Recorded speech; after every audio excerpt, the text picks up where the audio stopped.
And special thanks to our friends at this company who were nice enough to send us this gray carry-on backpack. So let's open this up. There we are. Nothing else in that box. And so it is folded. I thought it was pretty small, but now it makes a little more sense. There we go. All right, now we're looking a little more like a normal book bag. You can see in the front here, we have a nice zipper pocket right here. And then these all clip together so that this way, this could be opened as wide as needed. So you could fit a good amount of stuff into this book bag. So we've also got a zipper here. That's a whole nother section in there. And then here's the main section,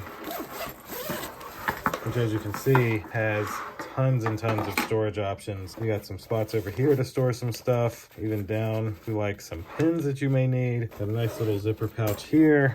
And then these are like little dividers for things. Even have another zipper pocket back here.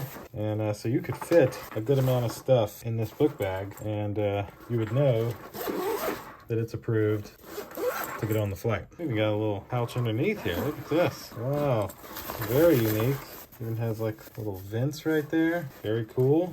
As I mentioned, these sides can be clipped together and are adjustable, so that way you can have the most out of your bag. And that's pretty good thickness, I feel. And then there is a nice chest strap with fully adjustable backpack straps. Nice and softly padded. At the end of the day, perfect TSA approved carry-on bag. So that's a look around this gray carry-on bag. Thanks again to the company who was nice enough to send it to me. Thank you all for watching. We'll see you in the next one. Deuces.